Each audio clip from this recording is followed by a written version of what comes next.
take a train, it is still fashionable. Not only is it fashionable, it is in many instances still the safest and least fatiguing way of getting there, and likely to remain so. This train is the northbound diesel-hauled Thames Clyde Express on its daily 426-mile London, Leeds, Glasgow service. A strenuous journey made comfortably and punctually in a little over 8 hours. The passengers now on this train, and indeed every one of the thousands of people who use the service, do so because express rail travel is incomparably safe, fast and relaxing, brought to a pitch of perfection through the experience of more years than any of us cares to remember. Passengers no longer marvel at the speeds and the timings of these long-distance trains, or at the statistics of the great locomotives which haul them, as is the familiar security represented by the modern railway carriage. Nevertheless, transport is a highly competitive business, and notwithstanding their long and fine tradition of public service, the railways are fighting bitter battles with competitors of much more recent origin. Yet an express train was an accepted, everyday thing a century ago.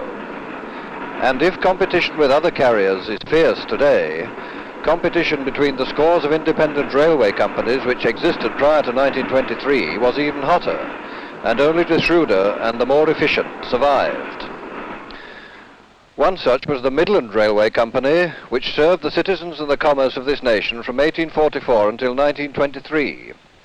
Its red engine and rolling stock were familiar sights. In London, and in Leicester, on Nottingham, in Liverpool, in Leeds, in Bradford, in Derby, Birmingham, Gloucester, Bristol, and a score of lesser places. Among the great corporations which constitute railway companies of the centres, the Midland occupied a lofty position. It was, indeed, a great railway, and its greatness, both in conception and execution, is not better illustrated than by its solution of a serious problem which had confronted it for some years, and the crux of which was reached in the year 1866. This problem was to secure a fair share of the valuable Scottish traffic. Whereas the London and North Western and Caledonian Railways control the West Coast route over Shap Fell, and the Great Northern and the North Eastern Railways the East Coast route through Doncaster and York, the Midland terminated at the Little Dales village of Ingleton, and dependent upon good relations with the London North Western Railway thereafter. But instead of good relations, there was much ill will, much delay, and many recriminations. So the Midland determined to build an independent way, and that way eventually led from the little market town of Settle to the great Citadel station in Carlisle, embracing en route over 70 miles of the finest railway engineering accomplishments known in this land.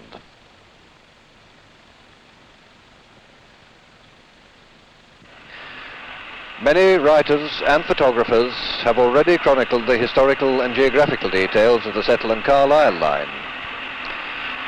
Yet our interest in it and our desire to visit the scenes of past endeavour and achievement led us to these wild and remote parts of Western Yorkshire.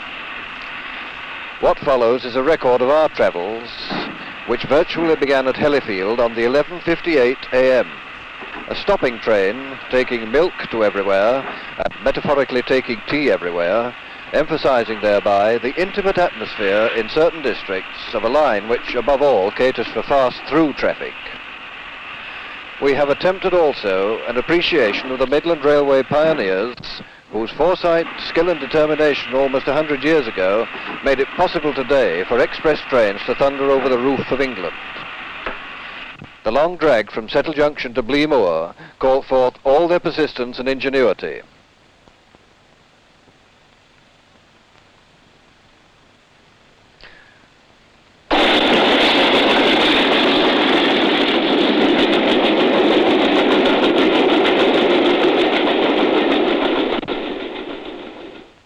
A mile and a half south of Settle is Settle Junction.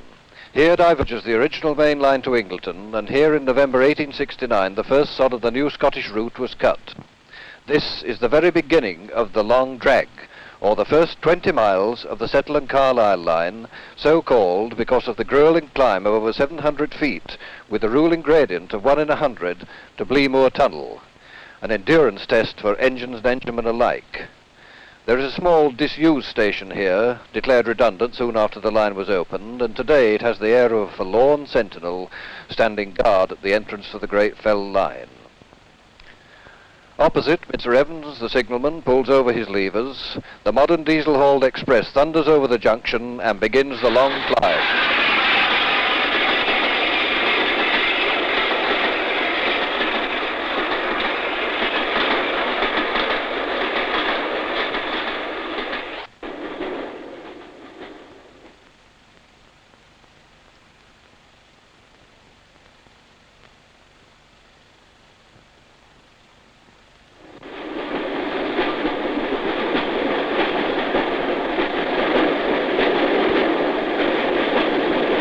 We arrive at Settle, a lovely little market town in the Yorkshire Dales. And here we meet the station master, Mr. Taylor, who has made an attractive station even more so by cultivating 1,000 varieties of rock plants in his flower beds and greenhouse. Standing on the platform, discussing with Mr. Taylor his particular interest in collecting alpine plants, we are facing north towards Pennygent and the mountains.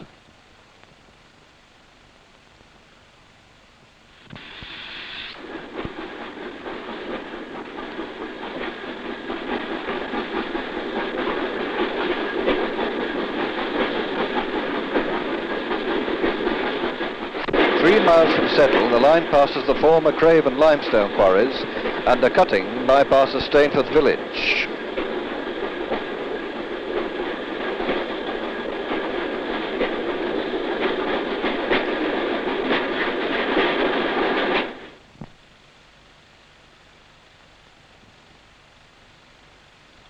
Here we should not miss looking at Stainforth Force and Bridge, a delightful spot less than 400 yards from the railway.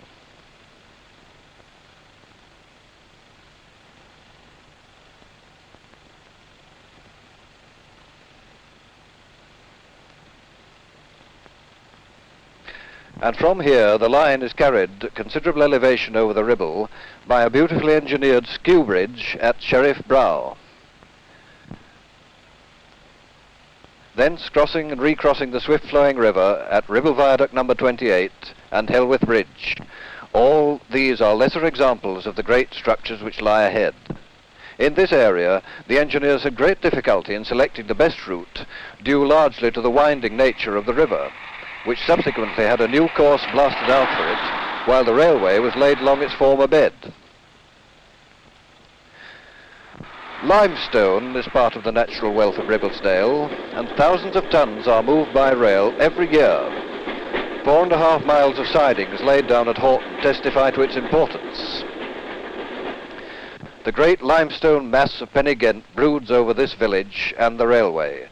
It was once inquired of E.O. Ferguson, site engineer to the Midland Railway, where is Pennygent near? And he replied, near nowhere. Everywhere is near Pennygent. Henceforward the difficulties increased. The cutting which follows, insignificant enough now in appearance, was found to be composed of a hated and unique boulder clay, causing conditions of which John S. Crossley, chief civil engineer to the Midland Railway, said, I have known the men blast the boulder clay like rock, and within a few hours, if it had rained, to ladle out the same stuff from the same spot like soup in buckets. And even at this early stage, men were downing tools and asking for their money. But one of the most important requirements was a colossal quantity of readily accessible stone, required to feed the vast engineering works simultaneously proceeding ahead. And quite near to the line, on the left, almost 2 miles of quarry face were worked by gangs of masons, quarrymen and labourers. Large surplus stones of huge proportions are still to be seen projecting through the vegetation that now covers this scene of one-time industry.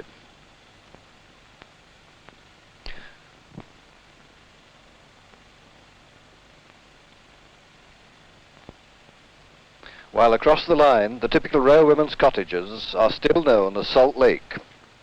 And the occupant of number 1 Salt Lake, a Mr. Alfred Fleck, is a descendant of one of the original workmen, and shows this apparently quite ordinary item of whitewood furniture. It is, in fact, the actual desk used in paying the wages of the quarry workmen during the days of construction.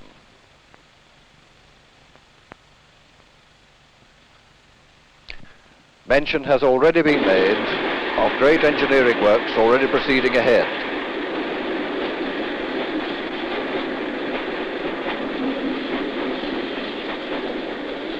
These were above all the construction of the great viaduct at Ribble Head and the boring of Blea Moor Tunnel.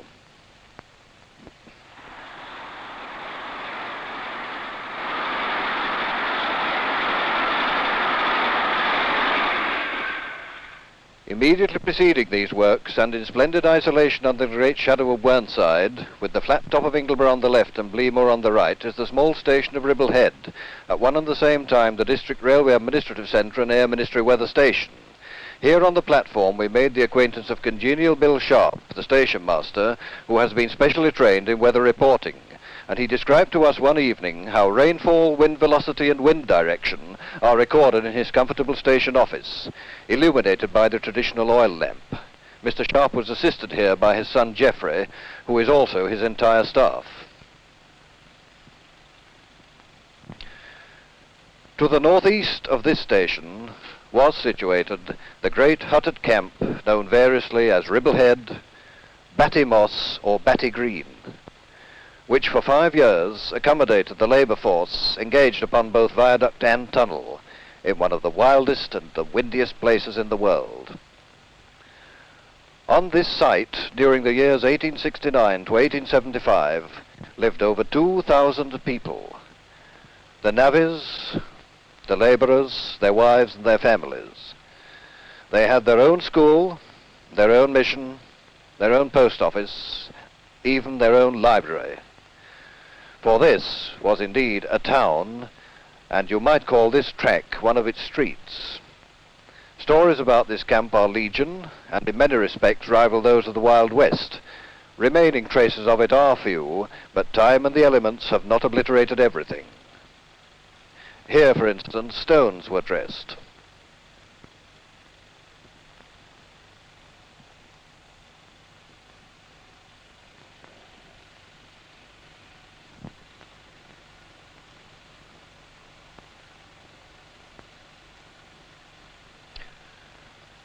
Here was a lime kiln in which mortar was fired.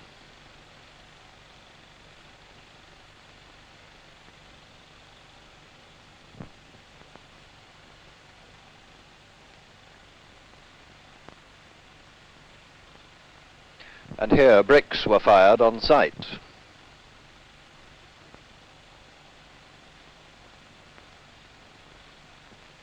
Here lie large dressed stones laid by the side of the tramway.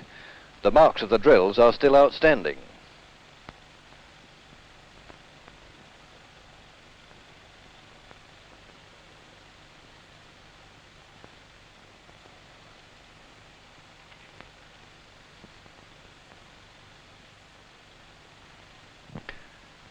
Here was a workman's shelter, probably also used for the dressing of stones.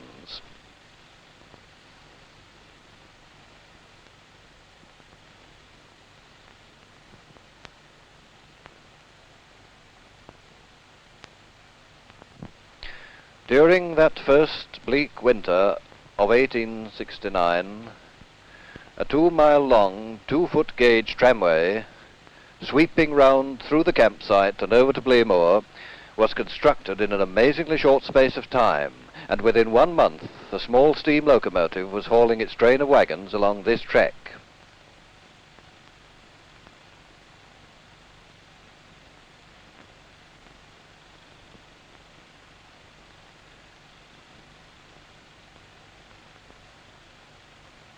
Here lived and worked a rough and noble people. They ate hugely, they drank largely, they fought, quarrelled, worshipped and feared God, and by the year 1875 had erected their most colossal monument, Ribble Head Viaduct. A quarter of a mile long and 165 feet high to the spring of the arch, all piers of its 24 spans are sunk 25 feet below ground into the solid rock.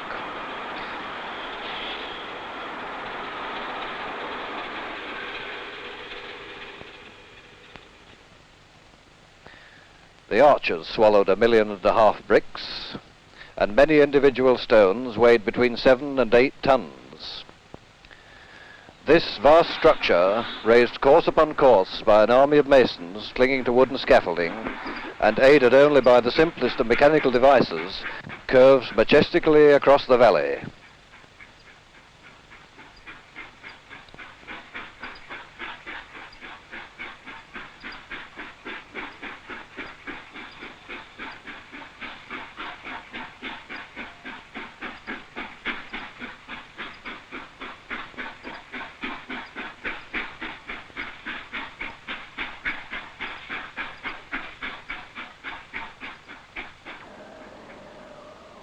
And yet, set against the background of mountains and moors, it seems a mere thread, struggling to withstand the onslaught of North Ribblesdale weather.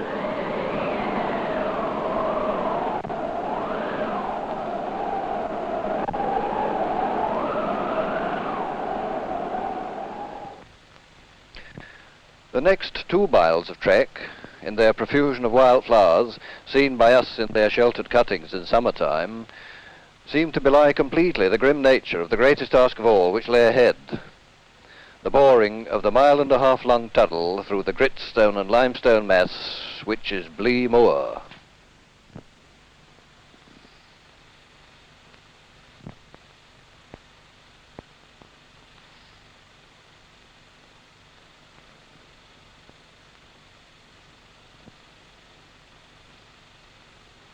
James Allport, General Manager of the Midland Railway from 1860 to 1880, said,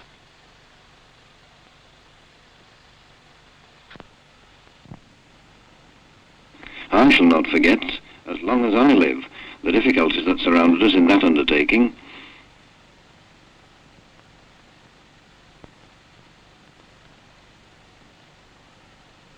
And for 4.5 years, from Sunday night at 10 until the following Saturday night at 10, gangs of men working 12-hour shifts toiled beneath this mountain at the 2 ends and at the faces of 7 shafts sunk down through the moor.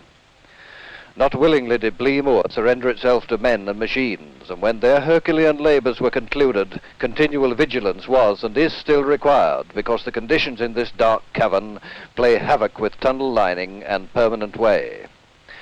It was, whilst a tunnel inspection was taking place, that, armed with pressure lanterns, we eagerly joined the gang of oilskinned railwaymen in their journey into the depths of the tunnel.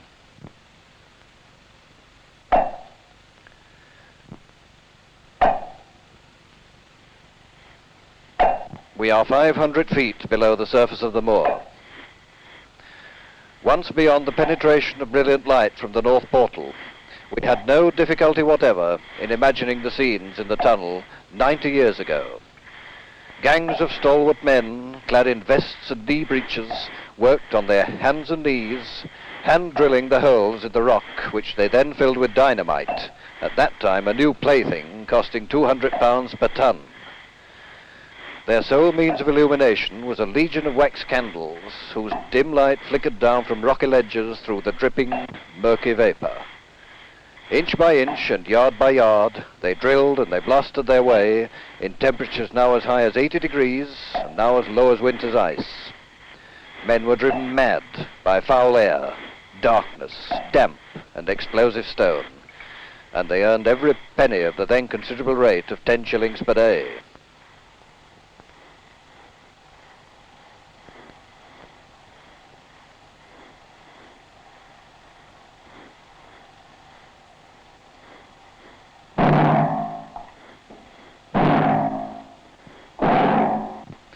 Dense smoke, which in spite of the ventilation shafts refused to clear, used to be one of the more objectionable features of this tunnel, but the advent of diesel traction has done much to alleviate this. As we walked back from the inspection, our eyes fixed upon that pinpoint of light far ahead, we had to stand aside and well clear as the up Thames Clyde Express entered the tunnel.